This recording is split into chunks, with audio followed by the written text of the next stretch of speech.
Fourth and last, we must address what I call the debt bomb. The current European debt bomb that we've all seen roll out over the last month and a half has raised the very ugly specter of a regional economic system virtually not working.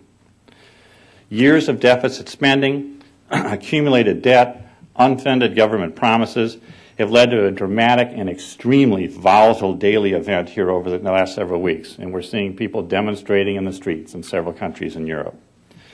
We all remember when the European Union was formed and the great hope for a European Union that would be successful in providing increased jobs for everyone. But not many people remember the admissions requirement. The admissions requirements were built on fiscal prudence. No more than 3% annual deficits and no more than 60% debt to the current value of the GDP. Well, as interest rates have continued, as interest on the national debt in each of these countries has continued to pile up, the investment in education, research, and economic growth has declined. And what has happened? Unemployment has increased. I hate to suggest it, but I think we're looking into the future in the U.S. unless we take the actions that need to be taken now. Well, how are we doing in the U.S.? I would submit not so well. The Congressional Budget Office long-term estimates of the deficit and debt implications of the President's proposed budget are absolutely staggering and should be a call to arms about fiscal prudence. Over the next 10 years, the federal government deficit never falls below 4%, and the deficit ends the decade at 5.6% and is expanding at a time that the federal debt held by the public climbs to 63% in fiscal year 2010 and 90% in fiscal year 2020. These are exactly the conditions that Europe is facing today. We face an enormous, enormous challenge. And the only way you deal with big challenges is first to understand them, which I hope I've given you a dimension of today, and then second, to have the political courage to do something about them. It's increasingly evident here in the United States that with our current course, it has historically taken about 20% of our GDP to pay for our federal government. On our current course, within just a couple of years, it's going to take 24 to 26% of our GDP to pay for the federal government. And where is that money going to come from? It's going to come out of investment, and it's going to come out of savings. That's an enormous implication for our economy. We need to act now to deal with the runaway provisions of our budgets. We need to act now to bring down costs. We need to act now to deal with a competitive tax system around the world that encourages job creation and maintenance in the United States. So while all of this, anytime you walk through this, I think you can deservedly come out the other side and say that's a pretty grim outlook. As I said, I think we have to deal with the facts if we're then going to deal with the solutions. I, by nature, am an optimist. And I actually look at the fact that we have all of these intersecting points coming together at one point as an opportunity to galvanize the support for a jobs agenda in the United States.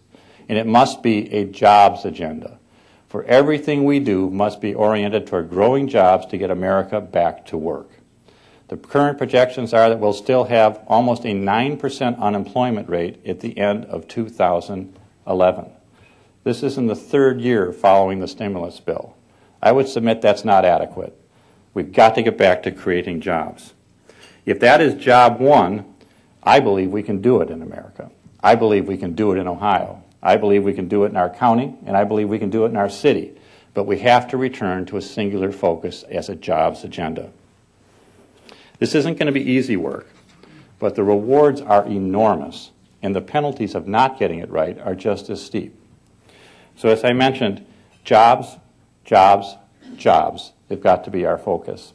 While the window looks dark right now, that window can be quite bright as soon as we see jobs return to an economy, because what it allows us to do is it allows us to do good after we're doing well. And for a community to be successful, we know there are many people who don't hold jobs, and it depends upon those who have good jobs and have the capacity to provide for others who don't have that opportunity to really shoulder the load. And that means we need more job creation. Thank you all for this opportunity to talk with you today, and I look forward to taking your questions afterwards.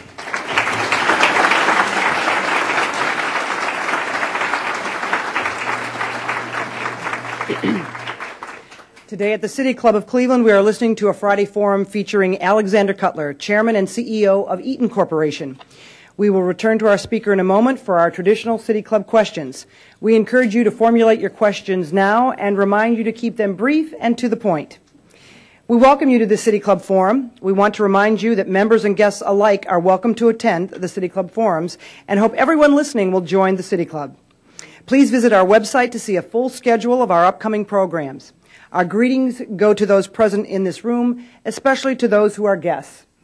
We welcome guests today at tables hosted by Baker Hostetler, Case Western Reserve University, Greater Cleveland Partnership, guests of Ken Lancy, Key Bank, and Thacker Martinsek LPA. Thank you for joining us today. Now, we'd like to return to our speaker for our traditional City Club question and answer period. We welcome questions from everyone, including guests. Holding the microphones today are City Club Development Director Cheryl Hulden and PR and Program Manager Carrie Miller. So let's have our first question, please. Thanks. Mr. Cutler, my question, well, I'd like to ask you to comment on the economic impact in the United States of conducting the wars that we're now involved in.